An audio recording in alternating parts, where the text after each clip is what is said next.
بھی گزرنا. تو مختصر سی بات کہ یہ کیسے سمجھا جائے کہ آپ مبارک ہیں کہ منحوس؟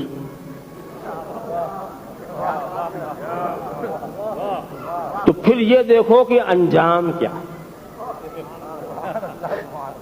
انجام الاعتبار بالخواتین. اگر آپ آخر میں مبارک تو پوری زندگی مبارک، اور اگر آپ آخر میں منحوس تو پوری زندگی منحوس.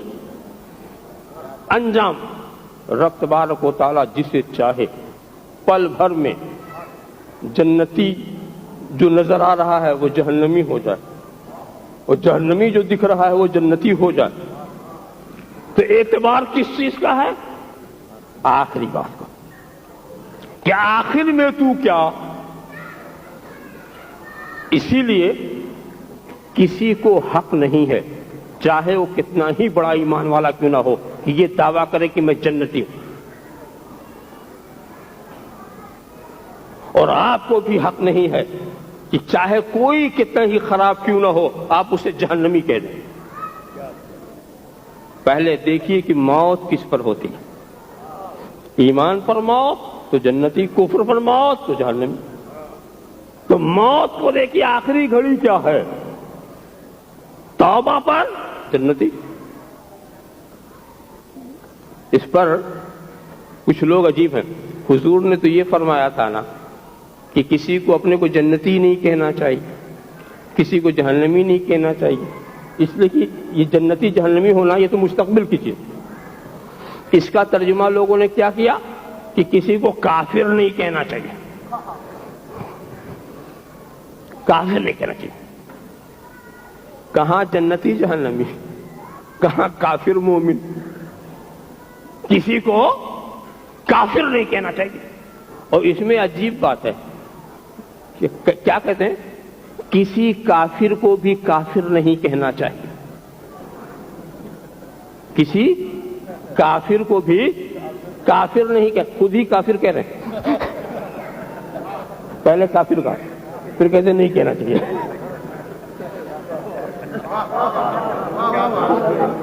کسی کافر کو بھی کافر نہیں کہنا چاہیے. اور دیکھیے یہ وہ لوگ کہتے ہیں جنہیں سورہ کافرون خوب یاد ہوگی. ان سے پوچھئے قل یا ایھا الکافرون، اے محبوب تم کہو اے کافرو. تو رسول نے یہ کافر کس کو کہا؟ تو اگر کافر کو کافر نہیں کہنا چاہیے تو رسول نے یہ کافر کس کو کہا؟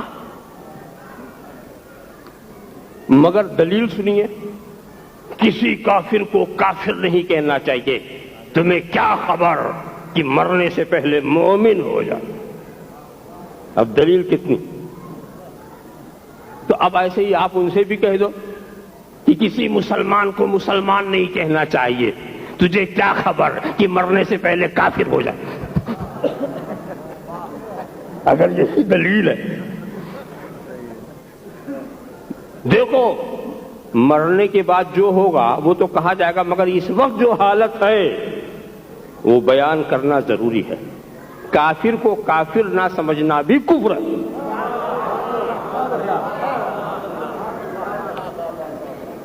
تو جو موجودہ حالت ہے وہ تو بیان ہی کی جائے گی. اچھا ایک بات اور ہم بتائیں، یہ کوشش کون لوگ کرتے ہیں؟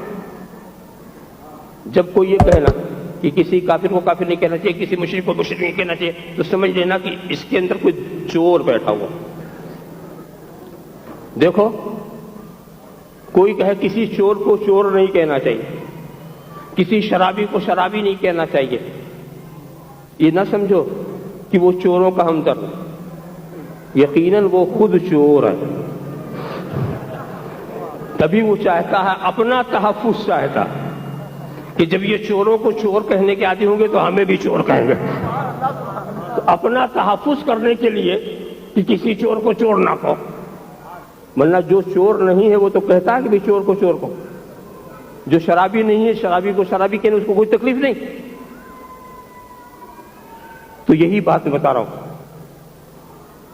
اعتبار انتہا کا ہوتا ہے. دل میں اگر سچی توبہ پیدا ہو جائے تو رب تبارک و تعالیٰ بڑا کریم ہے.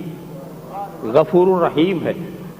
یہ واقعہ شاید آپ کی نظروں سے گزرا ہو کہ عہد فاروقی میں ایک انسان جو شراب کا عادی تھا،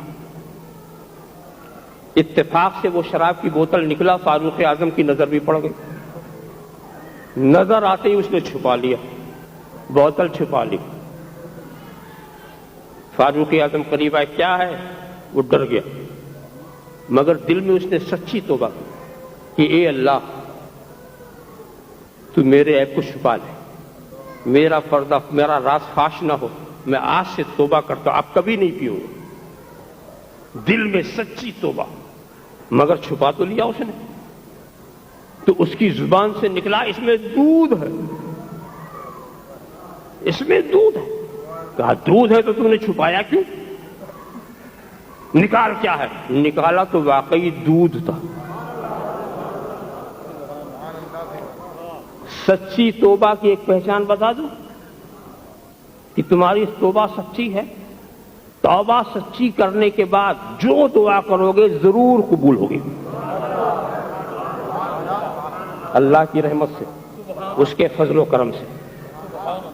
تو اعتبار جو ہوتا ہے وہ آخری بات کا ہوتا ہے کہ تمہاری موت کس پر ہوئی ہے. تو یہ برکت والے لوگ جو ہیں،